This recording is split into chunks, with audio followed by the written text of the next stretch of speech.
हमारे यहाँ कहा गया है कि किसी के विषय में कुछ जानना हो तो पहले क्या करना चाहिए। किसी के विषय में कुछ जानना हो तो पहले क्या करना चाहिए। तो याज्ञवल्क्य जी ने कहा कि सबसे पहले सुनना चाहिए। जिसके विषय में जानना चाहते हो पहले उसके विषय में सुनो। श्रोतव्यो मंतव्यो निदिध्यासितव्य, सुनना पड़ेगा। और यही नहीं, ऊपर वाले ने जब शरीर की संरचना करी तो बहुत सोच समझ करके किया। आप गीता पढ़ें, भागवत पढ़ें, रामायण पढ़ें तो ये साफ समझ में आता है कि शरीर में है तो सैकड़ों दोष, लेकिन उनमें 6 विकार बहुत ही खतरनाक हैं, बहुत ही नुकसानदेह हैं। और उन 6 में 3 अति प्रबल कहा गया है। गोस्वामी जी कहते हैं तात 3 अति प्रबल खल, काम क्रोध और लोभ। और गीता में भगवान उसी को कहते हैं काम क्रोधस तथा लोभ। तो ये तीनों कहां हैं? बोले हैं तो शरीर में।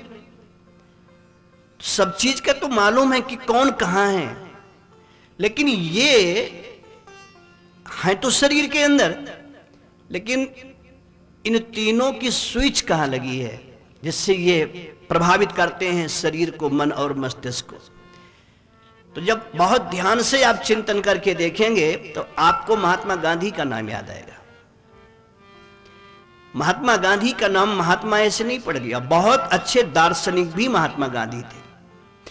उनके दिल में श्रीमद् भगवत गीता बसी हुई थी, श्री रामचरित्र मानस पे समर्पित थे। और ये तीनों प्रबल खल जो हैं, इन पर उन्होंने भाष्य किया, चिंतन किया कि इन खलों से बचने का उपाय क्या है। तो उन्होंने नायाब तरीका निकाला।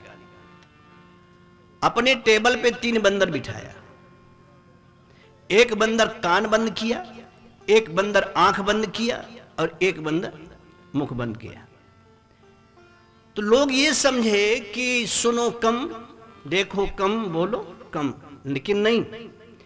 ये उनका दर्शन है कि शरीर में काम भी है, क्रोध भी है, लोभ भी है, लेकिन इनका जो स्विच है जहां से यह व्यक्ति को प्रभावित करता है वो इन 3 स्थानों से करता है, स्थानों से। सबसे पहले ये आंख, काम की जो फ्यूज है, स्विच है, वो है आंख। आप आगे भागवत में सुनेंगे, अजामिल ब्राह्मण है, वेद पाठी है, जंगल में लकड़ी लेने गया, लौटा, अर्धनग्न अवस्था में एक स्त्री को देखा किसी पुरुष से लिपटते हुए। प्रभाव क्या पड़ा? गुरुकुल में आया, जो 4 घंटे भजन करता था बंद कर दिया। माला उठावे तो वही दृश्य दिखाई पड़े, और अंत में माला खूंटी पे टांग दिया और जा करके उसी से शादी कर ली। मतलब काम की जो स्विच है वो है आंख।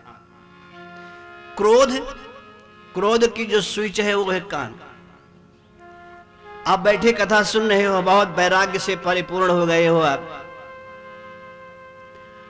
और कोई धीरे से आकर के बोले अरे भाई साहब आप बैठे हो यहाँ कहो, हाँ, अरे आपके दरवाजे पे वो फला पी करके माँ बहन को गाली दे रहा है, आप बैठे रहोगे? आप कथा सुनते रहोगे? अगर जन बल, धन बल, बाहुबल तीनों आप में है तो आप बैठे रहोगे? अच्छा होता है होने तो क्या, सब राम जी की माया है बोलोगे? आप कहोगे निकाल राइफल, निपट ले, जो देखा जाएगा, जो होगा, मार इसको पाले। मेरे दरवाजे पर, मेरे घर में जाकर के गाली दे रहा है। तो क्रोध कान से, इसका जो स्विच है वो कान है। अब एक बच्चा जिह्वा, लोभ की जो स्विच है वो जिह्वा है। अभी कह दो आम का अचार बहुत अच्छा होता है, पानी कान में आएगा? पानी जीभ में ही आएगा। इसलिए महात्मा गांधी ने प्रैक्टिकल किया, तीनों को बंद कराया, लेकिन संतों ने कहा ना, मजा नहीं आया। क्यों नहीं आया? कहा जहां पे पहले से ही दरवाजा लगा है वहां दरवाजा लगाने की कोई आवश्यकता नहीं। मुख पे दरवाजा लगा है, आप चाहो तो बोलो, चाहो तो ना बोलो।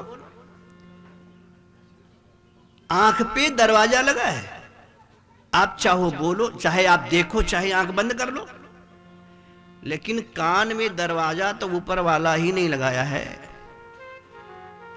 जब ऊपर वाला ही कान में दरवाजा नहीं लगाया तो मेरे प्रभु आप दरवाजा कैसे लगा पाओगे? इसका मतलब क्या है? कहे सुनने की इच्छा है तो भी सुनना पड़ेगा, और नहीं सुनना चाहते हो तो भी सुनना पड़ेगा। पूरे शरीर का संचालन केवल इस ऊपर वाले भाग से होता है।